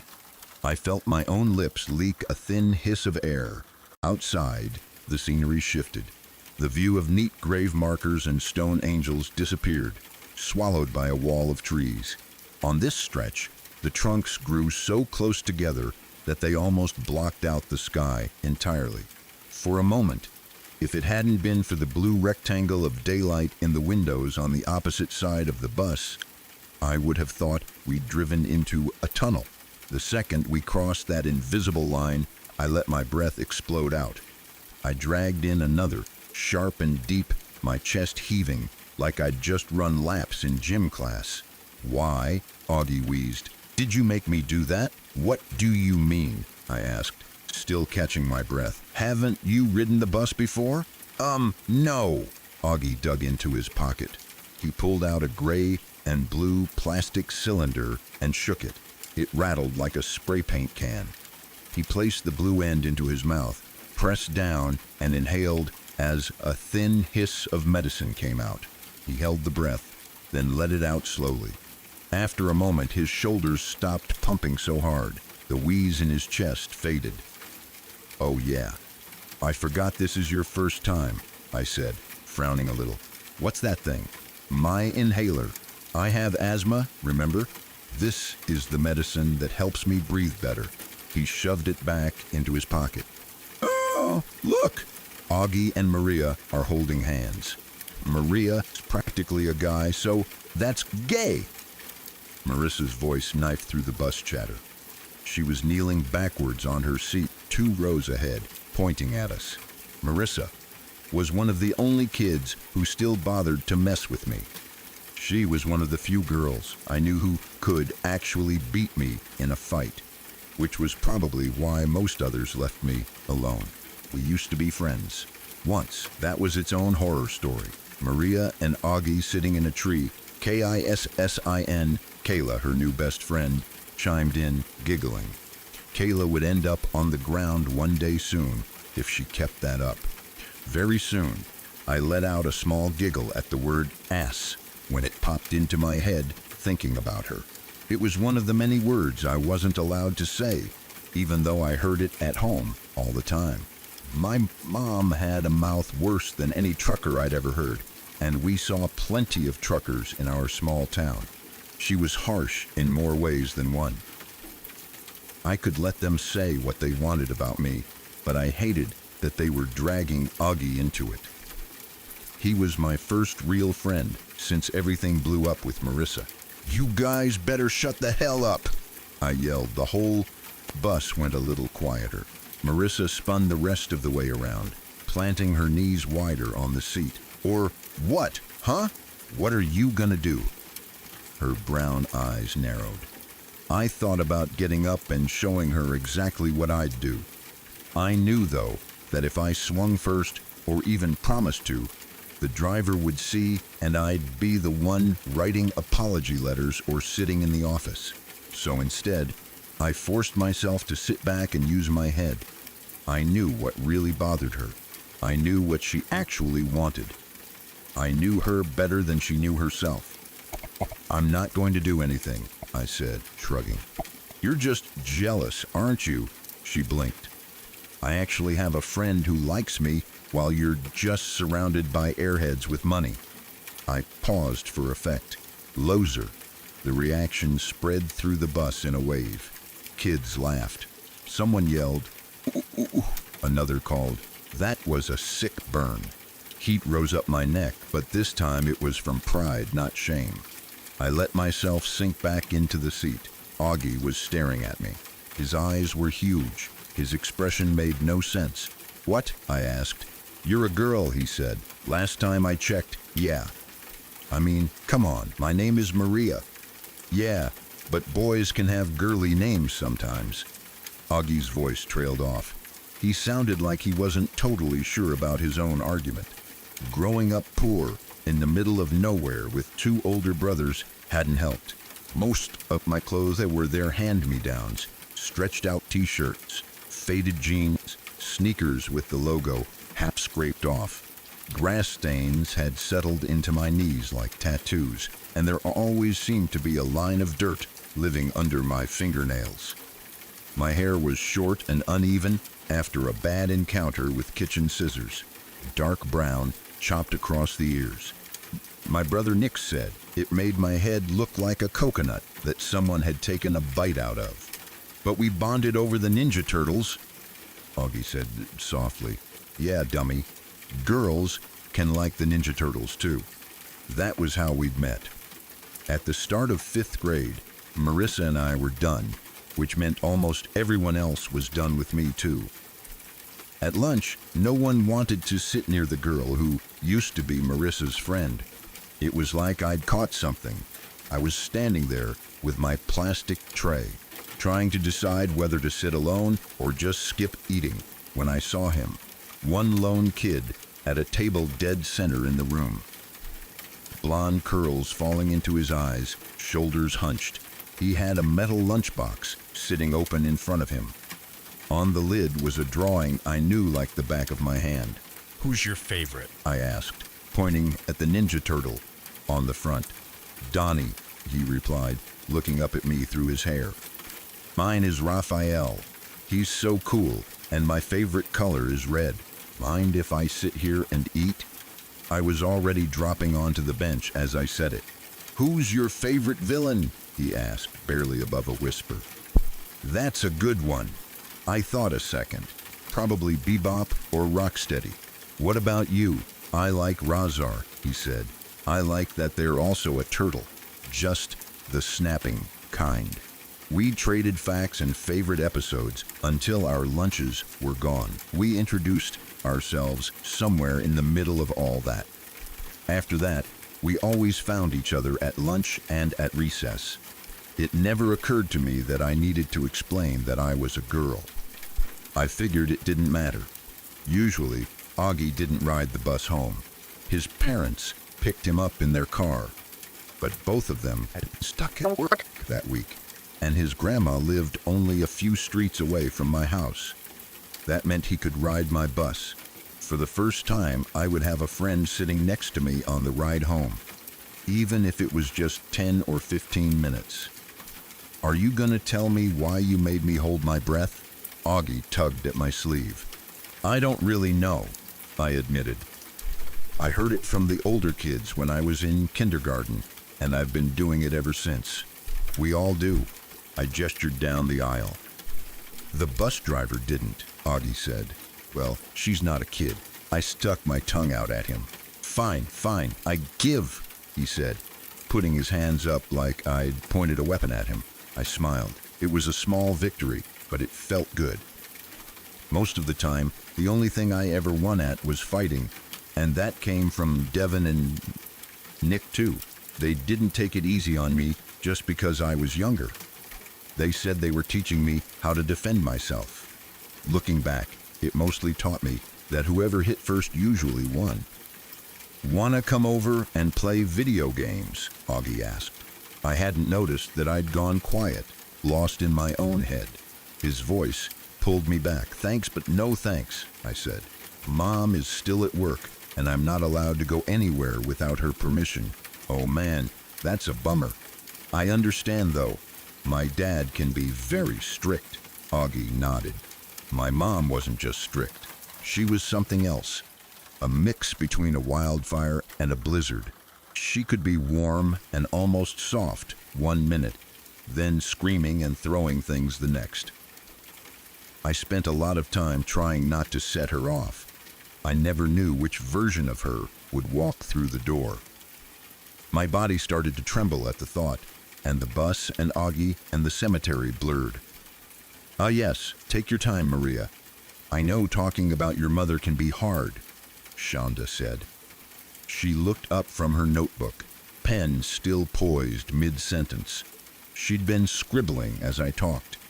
Now she watched my face while her own stayed blank enough that it made me nervous. I don't understand why my dad stayed with her for so long, I said. I leaned back into the couch, staring at the ceiling tile above her. I wish he would have divorced her sooner. Maybe I wouldn't be having such a visceral reaction right now if he had. Okay, so why don't we pivot? Shonda said. Tell me about the next time Augie rode the bus with you. What was so special about the second time? I was grateful for the shift, but I wasn't sure this was much easier. I closed my eyes, let the couch fall away, and followed the memory down like a rabbit hole. The rain was cold that day. The sky was solid gray, the kind that made it feel like it would never be sunny again. Most of the leaves had already fallen. The few that clung to branches were brown and exhausted. Halloween was only a few days away. I'll be taking the bus to Grandma's house today, Augie had told me at lunch. Fantastic. I can show you the new comics Nick let me borrow. I'd grinned. Mom finally said we could hang out soon. She said you could come over as long as your parents are okay with it. Maybe we can plan something for Saturday, he said around a bite of PB&J. It was the only sandwich I ever saw him eat. The last bell of the day rang sooner than I expected. Usually, when I was excited about something, time dragged. That day, it seemed to skip. I threw my coat on, grabbed my backpack, and ran for the bus loop. Augie was already there, clutching his Ninja Turtles lunchbox with both hands and swinging it back and forth. His curly blonde hair bounced as he rocked on his heels. "Ready to go?" he asked. I nodded and led the way up the bus steps. The seat near the back that was always mine was open like it had been saving itself. We checked the floor for melted gum or mystery puddles and then sat down. The cushion hissed in protest. "You remember what I told you last time?" I asked, watching him. "Yes, Maria, I will remember to hold my breath," he said, grinning like he was proud he'd remembered. "That's a good boy," I said, ruffling his hair. "Okay, now show me the comics. I've been excited since you told me at lunch," he said. As the bus pulled away from the school, I reached into my backpack and pulled out the thin, fragile comics my brother had finally trusted me with. We flipped through them as the town slid by the windows. We took turns pointing out panels, adding sound effects, arguing about which villain was tougher. We kept it up until I saw the cattails. My fingers tightened around the comic. I shut it closed and set it in my lap. I saw Augie notice and do the same. He mimicked me as I pulled in a deep breath, pinched my nose, and puffed my cheeks. My heart hammered against my ribs as if it were trying to remind me what would happen if I messed this up. Pressure built behind my eyes. My cheeks felt like they were going to split. The cemetery slid into view, the same headstones and mausoleums. The fog was heavier this time, curling low along the grass like it was afraid to rise any higher. A shiver ran through me. The person I'd seen with the shovel before was there again, standing upright now, facing the road. I could see more of him this time. A tall shape in a dark coat, hands resting on the top of the shovel handle. It felt like he was staring right at me, even from that distance. My chest begged to breathe. The shock of seeing him nearly jerked a gasp out of me. I bit down hard, wrapping my lips over my teeth so I wouldn't accidentally open my mouth. My fingers dug into my nose so hard my nostrils ached. I wasn't going to let fear make me slip. If I could hold it all the way past the last grave, nothing would happen. That's what everyone said. I locked my eyes on the man with the shovel and promised myself I wouldn't look away. That was when the bus slammed into the pothole the driver usually avoided. The front end dropped. For a moment, we were in the air inside the bus, just a little, and then we hit the far side of the hole with a jarring thud. A shout went up from the front. A lunchbox clanged to the floor. Behind me, I heard it. The sharp inhale of someone who'd been trying not to breathe. All the breath left my body in a rush as I turned. Augie was bent over slightly, breathing raggedly and clutching his chest, his eyes screwed up in panic. His cheeks had deflated. My own eyes widened as it sank in. Augie broke the rule. "You big dummy!" I blurted as the cemetery disappeared behind us. "It was an accident," he said between breaths. He pulled out his inhaler. The pothole scared me so bad. I thought I was going to die. He shook the inhaler, pressed it, and held it in like he'd practiced 1,000 times. "Something bad is going to happen now," I said, my voice small. "Like what?" he asked.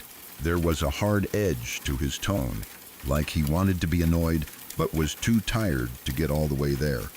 "I don't know," I admitted, "but something very, very bad is going to happen." I realized then that I truly had no idea what the punishment for breaking the rule was. No one ever talked about that part. They just said not to do it. They said to hold your breath or else. Or else what? It had always just been a shadow in the corner of my mind. My eyes darted around the bus, checking faces, checking if anyone else had seen. Nobody was staring. No one seemed alarmed. Kids were still talking and laughing like nothing had changed. "It's probably fine, Maria. Just a silly superstition," Augie said. He went back to flipping through the comic. His voice sounded too casual. We spent the rest of the ride in a kind of quiet. The noise of the bus faded into a distant hum.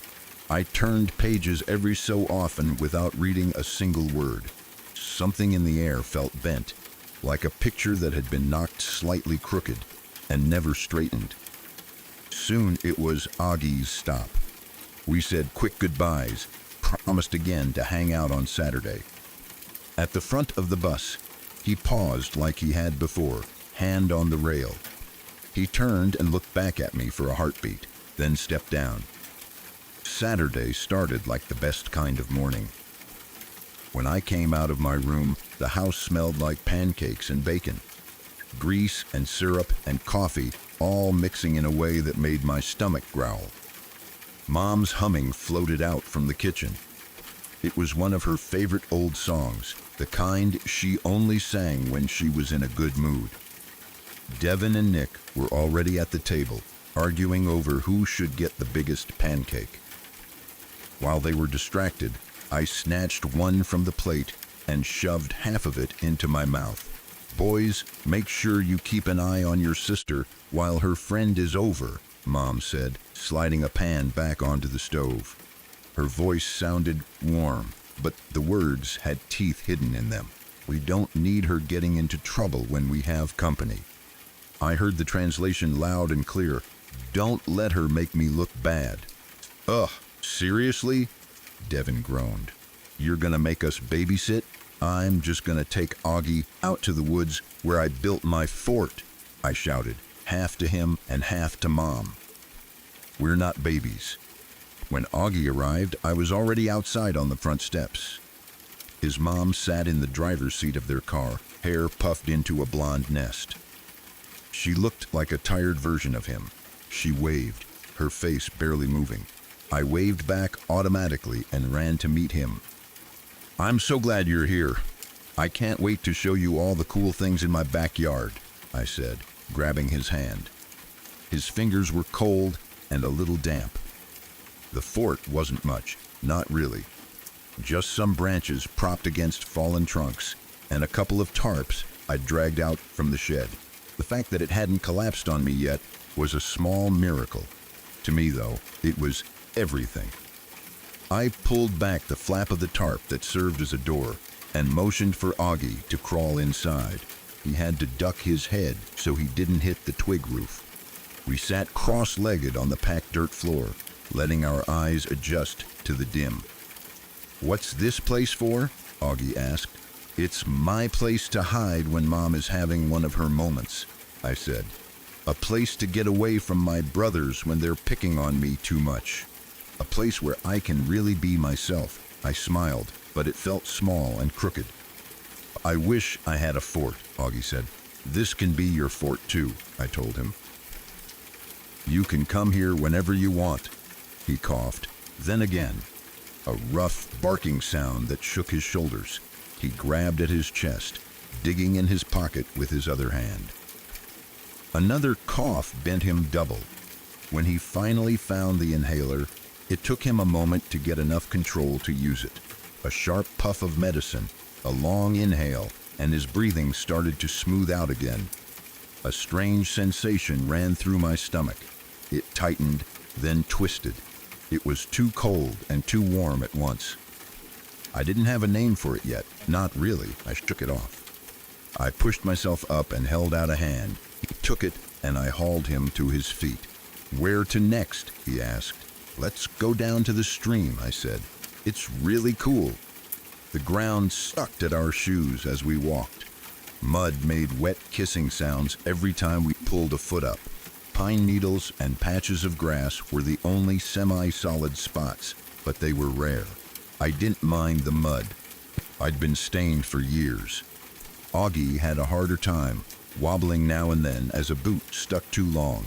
Up ahead, on a small rise, was the first landmark. An old car shell, rusted out and half swallowed by the hill. with a tree growing straight up through the middle of its missing roof. I didn't know what kind of car it had been, older than anything my dad drove.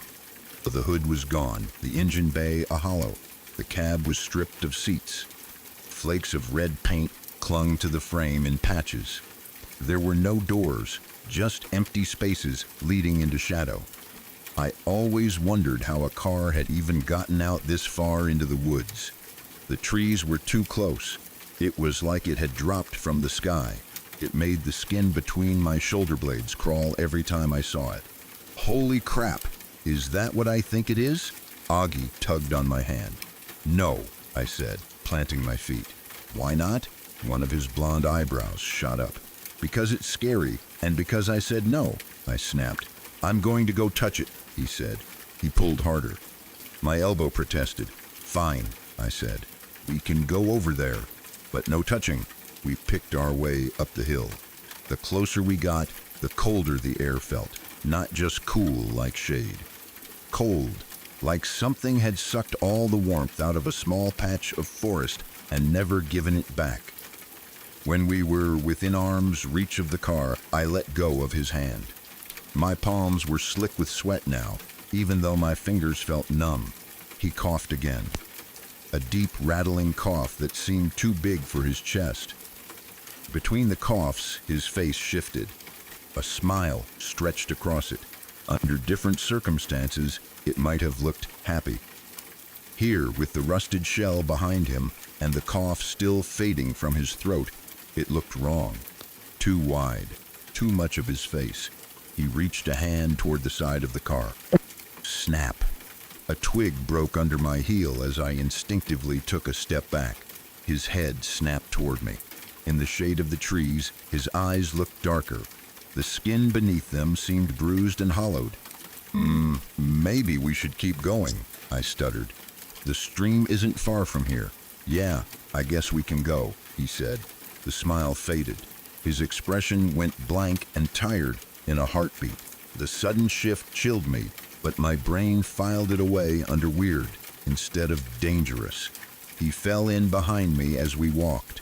We weren't side by side anymore. The path felt narrower. At first, I marched with my usual confidence. Then the quiet crept in. The birds are no longer chirping, I thought. I tried to remember the last time I'd heard one. I couldn't. The hairs on the back of my neck stood up. Every crunch of leaves, every snap of a twig sounded too loud. The woods felt like a room where someone had turned off the radio. Everyone had fallen silent at once. I wanted to turn around then. I don't know why I didn't. Maybe I didn't want to look at his face again. Maybe I didn't want to admit how scared I was. So I kept going. We can stop here if you'd like, Shonda said, adjusting her glasses. I can tell this starts to bring up some hard emotions. No, I said. This is always the point where we stop. I have to just keep pushing if I want to make any progress. Okay, so what happened at the stream? She asked gently. I let myself fall back into that day. He started coughing again, I said. Really, really badly. The stream wasn't far. Maybe another 10 minutes of walking. When the coughing started this time, I thought it was just his asthma. I knew running made it worse. We hadn't been moving that fast. I told myself he'd be fine.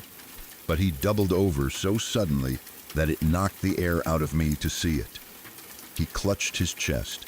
The coughing came in jagged waves, each one seeming to hurt him more. The fear that had been sitting in my stomach finally snapped and turned into motion. I rushed over, put a hand on his shoulder. Then the coughing stopped. He straightened up slowly, like someone standing from a prayer. The too wide smile slid back onto his face. The skin beneath his eyes looked even darker. His chest wasn't heaving. He wasn't gasping. He was perfectly calm. His hands moved fast. He grabbed my shoulders and shoved. My back slammed into the rocks at the bottom of the stream bed. The impact knocked any air I had right out of me. Cold water slapped over my face and poured into my ears. The stones under my ribs were sharp and unyielding. I hadn't had time to suck in a breath. There was no holding my breath this time. There was just none at all. Augie's weight came down on top of me. He pinned my shoulders with his hands. The water surged up around my head. It roared in my ears, a frantic rushing that swallowed any other sound. The surface above me rippled with my own desperate thrashing. I couldn't see his expression clearly through the shifting water, but I knew that smile would be there. The wrong one. My lungs burned. My body panicked on its own, trying to drag in air that wasn't there. Every instinct screamed for the surface. Maria. Devon's voice crashed through the water like a rock thrown into a pond. Hands grabbed under my arms. I was yanked upward out of the stream. Air hit my face like a slap. I coughed and choked, water pouring from my mouth and nose. Augie was standing on the bank. This time his face didn't look wrong. It looked terrified. Tears ran down his cheeks. His shoulders shook. As soon as I had both feet under me, he let go of my arms and backed away. He kept apologizing, the word sorry, spilling out again and again, like he couldn't say anything else. The sounds of Devon crashing through the brush got closer. The second my brother stepped into view, Augie bolted. He ran the way we'd come, disappearing between the trees without looking back. I wanted to collapse and sob. I wanted to scream that something had taken hold of my friend. But when Devon's face came into focus, all my tears froze. The rules of my house slammed back into place. Never let them see you cry. Never give them more reason to come down on you. I tried to brush the mud off my clothes. Pain lit up my back and right arm. I winced. "What the hell happened to you?" Devon asked. He glanced around. "Wait, where's Augie?"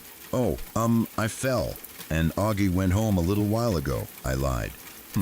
Weird, but okay, let's go. It's time for dinner." The walk back to the house was long and cold. Every step pressed my bruises deeper into my skin. Mom took one look at me when I came through the door, and her eyes lit up with fury. Her voice flipped like a switch from sweet to something sharp and poisonous. I was a mess of a child who had ruined dinner and would not be eating with the family tonight. After I scrubbed the mud out of the hallway, I was told to shower. No fuss, no explanations. In the bathroom mirror, I twisted to look over my shoulder. Bruises had already started to bloom across my back, spreading like dark storm clouds. Big ones, small ones, overlapping. I knew from experience they'd go almost black before they faded. Putting on my pajamas made me grit my teeth as the fabric brushed my skin. When I went back downstairs, Mom was waiting at the table. Everyone else had been sent to bed. On the table sat a can of cold asparagus. She knew I hated asparagus more than any other food. The can was already opened. A fork lay beside it. I swallowed hard. Mom's face wasn't wild this time. No flaring nostrils or wide eyes. She looked calm, blank almost. It was worse. "You will sit here and eat the whole can," she said. "I will watch you so you don't worm your way out this time. Your dad isn't going to be coming to save you." I wanted to tell her everything. I wanted to scream that it hadn't been my fault, that something had happened at the stream that didn't make sense. But it didn't matter. Once she decided on a punishment, nothing changed it. "Please, Mama," I said, my voice cracking. "Please don't make me eat it all. If you do not eat it all," she hissed, "I will personally shove it down your throat." "I don't think you want that, do you?" I pinched my nose with one hand and picked up the fork with the other. The asparagus spears were slimy and cold, coated in a faint sheen of canned juice. They smelled like rot and metal. I shoveled them into my mouth. I mashed them up fast with my teeth, trying to swallow before my tongue could really report what was happening. My gag reflex kicked hard. Some of the mush came back up, burning my throat. I swallowed again.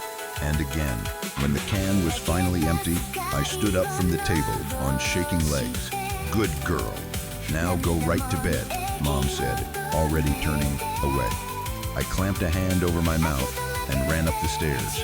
In the bathroom, I vomited into the toilet, as quietly as I could. Then I brushed my teeth until the taste was mostly gone.